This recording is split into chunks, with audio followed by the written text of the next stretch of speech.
Vehicles in Battlefield has always played a big part. It's part of the all-out warfare and pushing the sandbox experience to the limit. We're extremely proud of them and pushing forward now with the variety, the brutality, the physical vehicles, the presence on the battlefield. Many of the combat vehicles we see in military today got their start during World War I, including fighter aircraft, bombers, armored cars. But arguably, the largest innovation in armored warfare was the tank.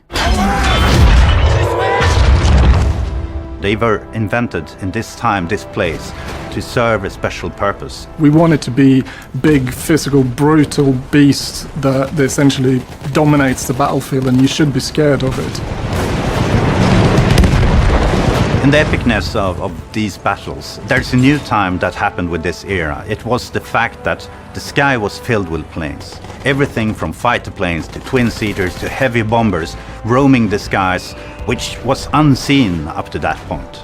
Maneuvering these planes was different than modern aircraft. They were quite light but had really powerful engines, so you can feel gravity's pull when you climb and dive. It allows us to really give the players the feeling of being up in the sky and circling around the clouds, and I think it really offers something truly unique. One thing that we're really excited about with Battlefield 1 is the introduction of the tanker and the pilot class. Those classes are unique for when you spawn into a tank or a plane, respectively.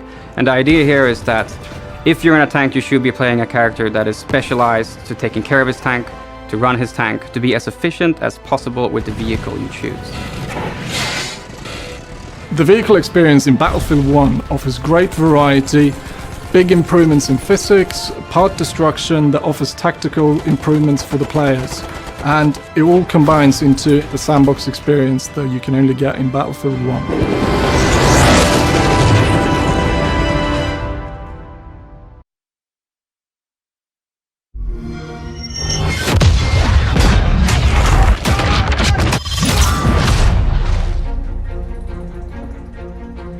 The arsenal of Battlefield 1's weaponry is super exciting to me. We have been allowed to open up a totally new world. It's not another M16 that we're about to build. Just a huge variety of weapons in this war. I mean, everything from clubs and very medieval, brutal, close-quarter weapons to fast-firing machine guns and submachine guns. These weapons, for their time, were the peak of engineering.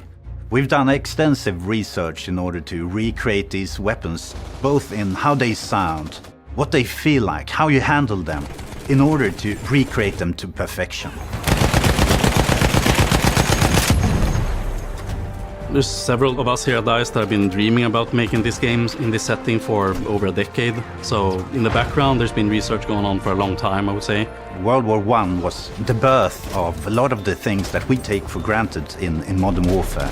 All of these tools were created for a special purpose. Right there, right now, they needed to solve a problem, and they came up with this variety of tools. We're not recreating the past. We're taking that as an inspiration, and then we're trying to take this into a modern perspective. It is a different experience. It's much more up close and personal. Every weapon has its unique character and personality, and it really brings it to the battlefield. It's more amazing than I ever thought it would be. It's really a Battlefield game that I look forward very much myself to play.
Lawrence of Arabia dies tonight.